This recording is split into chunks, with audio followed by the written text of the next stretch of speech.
नमस्कार, आप देख रहे हैं टुडे 24 न्यूज। मैं हूं आपके साथ साक्षी निर्माण। बढ़ती महंगाई को लेकर सफीदों से कांग्रेस विधायक सुभाष देशवाल ने प्रेस वार्ता में केंद्र और हरियाणा सरकार की आलोचना करते हुए कहा कि हरियाणा सरकार वैट में कटौती करके महंगाई से कुछ राहत दिला सकती है। उन्होंने खराब मौसम की वजह से गेहूं की फसल में हुए नुकसान की भरपाई के लिए 500 रुपए प्रति क्विंटल बोनस देने की भी मांग उठाई। चाहे वो पेट्रोल की बात है, चाहे वो डीजल की बात है, चाहे वो रसोई गैस की बात है,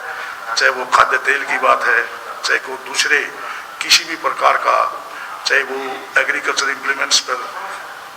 बहुत ज़्यादा टैक्स लगाकर उसकी महंगाई की बात है, चाहे दूसरे जितने नाम लेंगे, जिस भी चीज़ का नाम लेंगे, उसी चीज़ की महंगाई चरम सीमा पर है। तो उसके खिलाफ आप लोगों के माध्यम से हम सरकार को चेताना चाहते हैं कि इस महंगाई पर काबू किया जाए, ताकि जो आम नागरिक है वो इस महंगाई से जो त्रस्त है उसको राहत मिले और वो अपना जिंदगी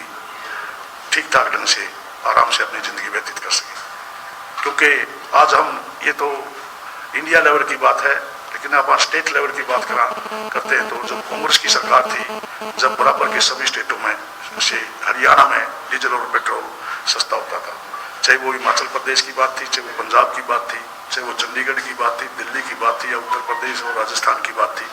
सब जगह से हरियाणा में सस्ता तेल होता था। और हमारे कांग्रेस हुड्डा साहब की सरकार के दौरान 8.9% वेट होता था तेल पर, और एक बार तो इन्होंने 17 पॉइंट कुछ तक पहुंच गए थे, लेकिन अब भी 16 पॉइंट कुछ वेट की परसेंटेज है। उस वजह से ये पेट्रोल और डीजल की इतनी ज़्यादा महंगाई है। यदि इसको उसी स्तर पर ला दिया जाए जो कांग्रेस की सरकार में थी, ये तो हरियाणा सरकार का अकेली का, इसमें तो भारत सरकार का भी कोई इनोवेशन नहीं है। यदि इस टैक्स को लगभग जो 8% यदि कम कर दिया जाए तो हमें तेल, डीजल और जो दूसरे रसोई गैस है, इसमें इतनी काफ़ी राहत मिल सकती है जिसको हरियाणा सरकार कर सकती है।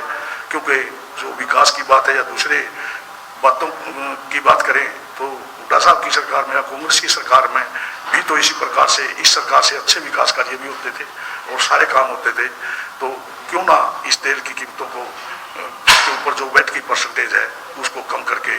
उसी स्तर पर ला दिया जाए जिस स्तर पर कांग्रेस की सरकार थी। इसी प्रकार से आप स्वास्थ्य सेवाओं की बात करा